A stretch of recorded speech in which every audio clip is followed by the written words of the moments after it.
அனைத்து நண்பர்களுக்கும் வணக்கம். உங்கள் ஆஸ்ட்ரோ பழனிசுவாமிகள் பேசுகிறேன். இந்த காணொலியில மிதுனம் ராசியாக இருக்கீங்க அல்லது மிதுனம் லக்னமாக இருக்கீங்கன்னாக்க உங்களுடைய அந்தரங்க வாழ்க்கை இப்படித்தான். இது ஒரு பொது பலனாதான் சொல்றேன். மேரிட் ஆனவங்களுக்கு இது இந்த வீடியோ மேட்சிங்கா இருக்கும். குறிப்பா அல்லது மேரேஜ் பண்ண போறீங்க அப்படின்னாலையும் இந்த வீடியோவை பார்த்துட்டு பண்றது ஒரு சில அவேர்னஸை ஏற்படுத்தும். இது நம்ம ஜாதகத்தில் இருக்கக்கூடிய கிரக அமைப்புகளின்படியும் சில பலன்கள்லாம் மாறுபடும். இந்த மிதுனம் என்பது காலபுருஷ தத்துவத்தின் 3ஆம் பாவகம். இந்த வீட்டின் அதிபதி புதன் பகவான். புதன் நட்பையும் காதலையும் ஏற்படுத்தக்கூடியவர். அந்த வகையில மிதுன ராசி நண்பர்களை பொறுத்தவரையிலும் நட்பும் காதலும் இவங்களுக்கு இருந்துகிட்டே இருக்கும். அந்த நட்பும் காதலால மன வருத்தங்களும் மன உளைச்சல்களும் ஏற்பட்டு கொண்டேதான் இருக்கும். அதை தவிர்க்கவும் முடியாது, எதையும் தவிர்க்க முடியாது. அதுவும் குறிப்பா எதிர்ப்பாளினுடைய நட்பு காதல் வருது அப்படின்னாக்க இவர்களுக்கு கண்டிப்பாக அதனால ஒரு மன வருத்தம் வரும். அது மேக்சிமம் இப்ப குறிப்பா பாத்தீங்கன்னா இங்க மிருகசிரீசம் நட்சத்திரம், திருவாதிரை நட்சத்திரம், புனர்பூசம் நட்சத்திரம் இருக்கு. இந்த மிருகசிரீசம் நட்சத்திரத்தில் பிறந்தவங்களும் சரி, திருவாதிரையிலே பிறந்தவங்களும் காதல் கல்யாணம் பண்ணுவதற்கு நிறைய வாய்ப்புகள் அதிகம். இவங்களுக்கு ஒரு காதல் செட் ஆயிடும். இவங்க பேசும்போதே பாத்தீங்கன்னாக்க எதிர்ப்பாளினர் வசீகரிக்கக்கூடியதாகவே இருக்கும். இவங்க குறிப்பா பெண்ணாக இருக்கிறாங்க அல்லது ஆணாக இருக்கிறாங்கன்னாக்க இவங்க கிட்ட பேசக்கூடிய எதிர்ப்பாளினர், ஆப்போசிட் ஜெண்டர், ஒரு நிமிஷம் தன்னுடைய மனசை பறி கொடுக்கக்கூடிய அளவுக்கு இவங்க பேசக்கூடியவர்கள், ஈர்ப்பை ஏற்படுத்தக்கூடியவர்களாகவே இருப்பாங்க. அதே போல இங்க மிருகசரீரத்துக்கு யோனின்னு பார்க்கும் போது பாத்தீங்கன்னாக்க நாகம். அதே போல திருவாதிரைக்கு யோனின்னு பார்க்கும்போது நாய், பெண் நாய்.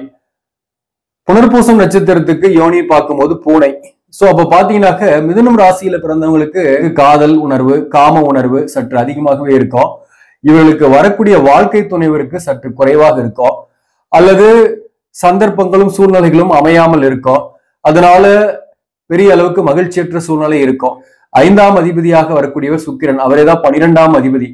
இந்த 12ஆம் பாவகம் என்பது அயன சயன ஸ்தானம், போகஸ்தானம் அப்படின்னு சொல்லுவாங்க. இந்த ஸ்தானத்துல செவ்வாய் போன்ற கிரகங்கள் இருந்தாலே அவங்களுக்கு ஆர்வங்கள் அதிகமாக இருக்கும். தாம்பத்திய சுகத்துல அதிகமான ஆர்வங்கள் இருக்கும். பட் ஆனா இந்த திருமண வாழ்க்கையில் கொஞ்சம் கருத்து வேறுபாடு, பிரச்சனைகள்லாம் ஏற்படக்கூடிய வாய்ப்பு உண்டு. அதனால பிரிந்து வேற ஒரு துணையை தேடக்கூடிய வாய்ப்புகள்லாம் அவர்களுக்கு ஏற்படுகிறது. அதே போல இங்க சுக்கிரனே ஆட்சி பெற்று இருக்குன்னு வச்சுங்க 12ஆம் பாவகத்துல, அவர்களுக்குமே பாத்தீங்கன்னாக்க அந்த காம உணர்வு அதிகமாகவே இருக்கும். காதல் செட் ஆகும், காதலிச்சு கல்யாணம் பண்ணுவாங்க. இவர்களுக்கு ஒரு நல்ல பொருத்தமாக அமைஞ்சு விட்டா லைஃப் லாங் நல்லாவும் மகிழ்ச்சியோடும் ஹாப்பியா வாழக்கூடியவர்களாகவும் இவங்க இருப்பாங்க. இந்த இடத்துல சூரியன் இருக்கு அப்படின்னாக்க 12ஆம் பாவகத்துல உங்க ஜாதகத்துல சொல்றேன், உங்க ஜாதகத்துல சூரியன் இருக்கு அப்படின்னாக்க திருமணம் ஆகுறதுல லேட் ஆகுறது, திருமண வாழ்க்கையில கொஞ்சம் பிரச்சனையோட இருக்கிறது, அதே போல தனித்து இருக்கிறது, மன அழுத்தம், டென்ஷன், சரியாக தூங்காம இருக்கிறது, இந்த தாம்பத்திய சுகமும் சரியாக கிடைக்காம இருக்கக்கூடிய சூழ்நிலை எல்லாம் இருக்கும். அதே போல பாத்தீங்கன்னா சனி இருந்தாலும் உடல்நலத்தில் தொந்தரவுகள் அடிக்கடி ஏற்படுறது, தனித்து இருக்கிறது. அந்த ஹாப்பினஸ் அப்படின்றது பாத்தீங்கன்னாக்க தன்னை விட ஒரு டிஃப்ரெண்டான ஏஜ் உடைய, அதாவது ரொம்ப வயதில் மூத்த அல்லது வயதில் சிறிய அவர்கள் மேல ஒரு ஈடுபாடு இதெல்லாம் வரும். அவர்களுக்கு பாத்தீங்கன்னாக்க திருமணத்துக்கு மீறிய உறவுகள் கூட வரக்கூடிய வாய்ப்பு உண்டு. மற்ற கிரகங்களையும் வைத்து சொல்லும் போது சப்போஸ் கலஸ்திர தோஷம் இருக்கு அப்படின்னாக்க, சனியும் 12ல இருக்கிறார் அப்படின்னாக்க திருமணத்துக்கு மீறிய உறவுகள் ஏற்படக்கூடிய வாய்ப்பும் அவர்களுக்கு உண்டு. அதே போலதான் இந்த இடத்துல பாத்தீங்கன்னா குரு இருந்தாக அதிகமான ஆசைகள் இருக்காது, ரொம்ப ஆர்வமா ஈடுபட மாட்டாங்க. வெளியூர் வெளிநாட்டுல வாழக்கூடிய சூழ்நிலை இருக்கும். ஏதோ ஒரு வகையில பிரிந்து கணவன் மனைவிக்குள்ள ஒரு பிரிவு இருந்துகிட்டே இருக்கிற மாதிரி இருக்கும்.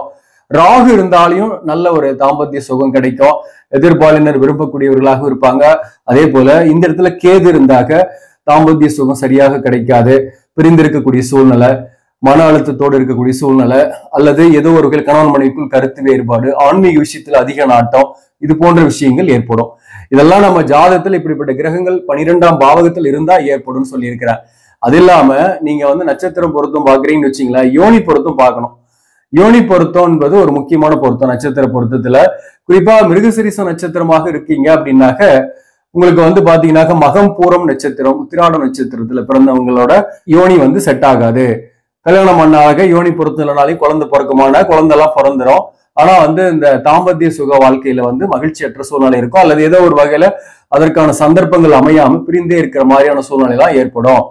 அதே போலதான் திருவாதிரை நட்சத்திரத்துல பிறந்தவங்களுக்கு பாத்தீங்கன்னாக்க கேட்டை நட்சத்திரம், அதே போல மூலம் நட்சத்திரத்தில் இருப்பவர்களை சேர்த்தக்கூடாது. அப்படி சேர்த்தும் போது அது வந்து யோனி பொருத்தம் வராம இருக்கும். அப்ப அந்த யோனி பொருத்தம் இல்லைனாக பிரச்சனைகள் இருந்துகிட்டு இருக்கும், சரியான தாம்பத்திய வாழ்க்கையில அமையாம இருக்கும். அதனாலதான் நம்ம வந்து என்ன சொல்றதுனாக்க சஷ்டமாக வரக்கூடிய ராசி அதெல்லாம் தவிர்க்கிறது நல்லது அப்படின்னு சொல்றது, சமசப்தம ராசியை தவிர்க்கிறது அப்படி நல்லதுன்னு சொல்றது. அதே போல புனர்பூசம் நட்சத்திரத்திற்கு ஒரு பொருந்தாத நட்சத்திரம் என்பது ஆயில்ய நட்சத்திரம், யோனி பொருத்தம் வராது. இப்படி நம்ம வந்து திருமண பொருத்தம் பார்க்கும்போது யோனி பொருத்தம் இருந்துச்சுன்னா ஒரு அந்யோன்யம் இருக்கும், வசியம் இருக்கும், தாம்பத்திய வாழ்க்கையில நல்லா ஈடுபட்டு ஒரு மகிழ்ச்சியோடு வாழக்கூடிய சூழ்நிலை வரும். நட்சத்திரம் பொருத்தம் பார்க்கும்போது யோனி பொருத்தம், கன பொருத்தம், ராசி அதிபதி பொருத்தம், ராசி பொருத்தம், ரஜ்ஜி பொருத்தம், இது 5 பொருத்தமும் ரொம்ப முக்கியமான பொருத்தம். இதையும் பார்த்துட்டு நம்ம அடுத்தது ஜாதக கட்ட பொருத்தை பார்த்து திருமணம் செய்யும் போது பெரிய அளவுக்கு பாதிப்பு இல்லை அப்படின்றத நாங்க சொல்ல வரேன். உதாரணமா திருவாதிரை நீங்க பிறந்திருக்கீங்க, 7ஆம் பாவகம் என்பது தனுசு ராசி. அந்த தனுசு ராசியில தான் மூலம் நட்சத்திரம் இருக்கு. மூலம் நட்சத்திரம் இருக்கக்கூடிய ஒரு பெண்ணை கல்யாணம் பண்ணும்போது அல்லது ஆணை கல்யாணம் பண்ணும்போது திருமண வாழ்க்கையில 180 டிகிரில வாழ்க்கை என்பது இருந்துகிட்டே இருக்கிற மாதிரி இருக்கும். கணவன் இருக்கிற இடத்துக்கு தொலைவில் பெண் வசிப்பார், மனைவி வசிப்பார். அப்போ பிரிந்தே இருக்கிற மாதிரி சூழ்நிலை. அப்போ அந்த ஹாப்பினஸ் என்பது திருமண வாழ்க்கைக்கு ஏற்பட்ட அந்த ஹாப்பினஸ் என்பது கிடைக்காமையே போகும். மேரேஜ் பண்றது என்பது தாம்பத்திய சுகம் அனுபவித்து இன விருத்தி ஏற்படுத்துவதற்கு தான். அது வந்து கரெக்டா இருக்குன்னாக்க இந்த டிவோர்ஸ் எல்லாம் நிறைய போகாது. ஆனா இன்றைய சூழ்நிலையில வந்து பாத்தீங்கன்னாக்க அவசர கதியில இருக்கிறதுனால உலகம் சில நேரங்கள்ல சரியான பொருத்தம் பார்க்காம திருமணம் செய்யறதுனாலையும் அந்த தாம்பத்திய சுகம் கிடைக்காம போயிடுது. சிலருக்கு வந்து உடல்நல கோளாறு சில பிரச்சனைகள் காரணமாகவும் தாம்பத்திய சுகம் கிடைக்காம போயிடுது. ஸோ சில பேருக்கு வந்து பாத்தீங்கன்னா அதிக ஆர்வத்தால வெளியில தேடக்கூடிய சூழ்நிலை, வெளியில போகக்கூடியதுனால குடும்ப வாழ்க்கையில பிரச்சனை வர்றது, அதனால பிரிவுகள் ஏற்படுது. இப்படி ஒரு முறையற்ற சூழ்நிலை அல்லது முறையற்ற காதல், முறையற்ற காமம் போன்றவையினாலையும் சில பேருக்கு அந்த பிரிவுகளை ஏற்படுத்தி விடுகிறது. ஸோ இதற்கு தான் நம்ம ஜாதகத்துல பார்க்கலாம் இதெல்லாம். இப்போ அதை எப்படி பார்க்கறது அப்படின்னா, இப்போ அந்த யோனி பொருத்தம்ன்றது முக்கியம்னு நான் சொன்னேன். அதே போல வந்து இந்த லக்னத்துக்கு அல்லது ராசிக்கு 4ஆம் பாவகம், 8ஆம் பாவகம், 7ஆம் பாவகம், 12ஆம் பாவகம் இதெல்லாம் வந்து நம்ம கண்டிப்பாக திருமண பொருத்தத்துல பார்த்து அந்த திருமண பந்தத்துக்கு ஒத்துக்கிறது நல்லது. 4ஆம் பாவகம் 9ஆம் பாவகமோ ஒரு பெண் அல்லது ஒரு ஆணுடைய ஒழுக்கம் சார்ந்த விஷயத்தையும் நாம் அதுல இருந்து தெரிஞ்சுக்கலாம். மிதுன ராசிக்கு 4ஆம் பாவகமாக வரக்கூடியது புதன், அதாவது கன்னி ராசி தான் வரும். இந்த 4ஆம் இடத்துல ராகு அல்லது சனி அல்லது கேது அல்லது சூரியன் போன்ற கிரகங்கள் இருக்கு. அதுல குறிப்பா வந்து ராகு, சனி, செவ்வாய் போன்ற கிரகங்கள் இருக்கு அப்படின்னாக்க அவர்களுக்கு திருமண வாழ்க்கையில பிரச்சனைகள் இருக்கும். அவர்களுக்கு ஏற்கனவே ஒரு காதல் ஏற்பட்டு பிரிவுகள் ஏற்பட்டு அதுக்கப்புறம் கல்யாணம் பண்ணலாம், அல்லது முதல் கல்யாணம் அப்படின்னா அந்த முதல் கல்யாணத்துல பிரச்சனைகள் இருக்கும். முதல் காதல்னாலையும் பிரச்சனை இருக்கும், முதல் கல்யாணம்னாலையும் அவர்களுக்கு பிரச்சனைகள் இருந்துகிட்டு இருக்கும். அவர்களுக்கு பாத்தீங்கன்னாக்க ஏதோ ஒரு வகையில வேற ஒரு உறவு ஏற்படக்கூடிய வாய்ப்பு, அதாவது திருமணத்துக்கு மீறிய உறவு ஏற்படக்கூடிய வாய்ப்பும் அதிகம். குறிப்பா இந்த ராசி அல்லது லக்னத்துக்கு 4ஆம் இடத்துல ராகு அல்லது சனி, செவ்வாய் போன்ற கிரகங்கள் இருக்குன்னாக அதற்கு இன்னும் சுப தொடர்புகள் இல்லை. குரு பார்த்துட்டாருன்னா அதுல வந்து விதிவிலக்கல் ஆயிடுது. சப்போஸ் அந்த குரு பார்வை இல்லை அப்படின்னாக்க அவர்களுக்கு வந்து பாத்தீங்கன்னாக்க ஏதோ ஒரு வகையில திருமண வாழ்க்கையில பிரச்சனையும் வேற இடத்துல தொடர்புகளும் ஏற்படக்கூடிய வாய்ப்பு மிக அதிகம்.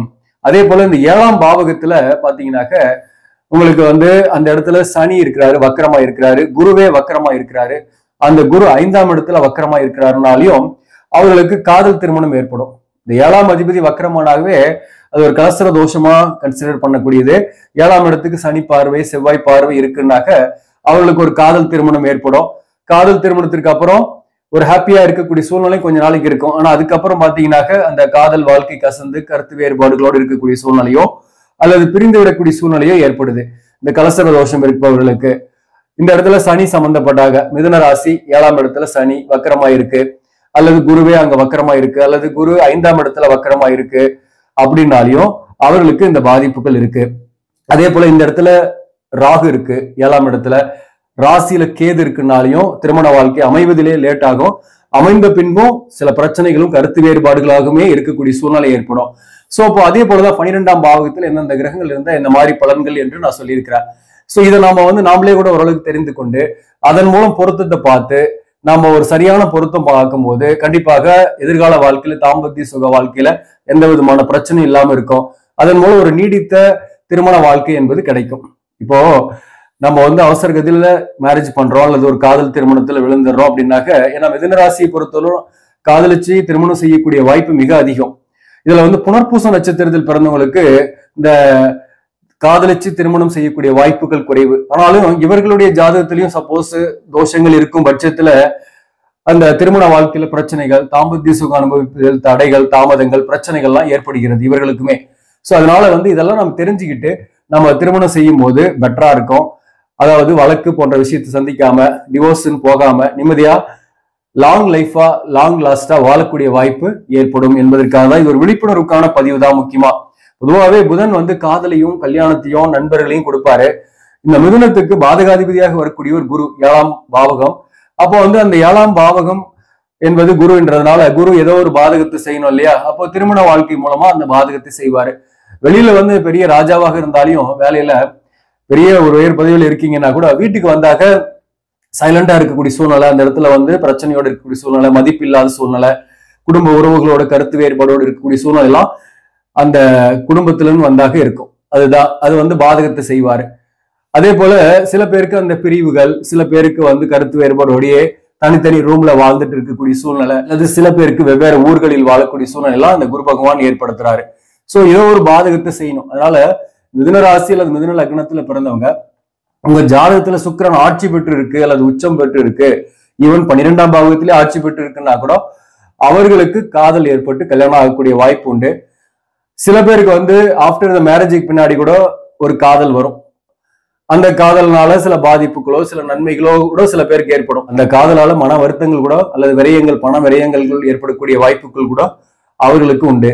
சோ இதெல்லாம் வந்து நம்ம ஜாதகத்திலேயே நம்ம பார்த்து தெரிஞ்சுக்கலாம். அதற்காக தான் இந்த பதிவு. இது ஒரு விழிப்புணர்வுக்கான பதிவு மட்டுமே. ஆக நண்பர்களே, இந்த பதிவு உங்களுக்கு பிடிச்சிருந்தாக லைக் பண்ணுங்க, இதை மற்றவர்களுக்கும் ஷேர் பண்ணுங்க. இன்னும் நம்ம சேனலை சப்ஸ்கிரைப் பண்ணாம பாக்குறவங்க சப்ஸ்கிரைப் பண்ணி கண்டினியூ பண்ணுங்க. இதன் மூலம் உங்களுக்கு ஒரு சரியான ஜோதிட தகவல்களும் ஆன்மீக தகவல்களும் கிடைக்கும். நன்றி, வணக்கம்.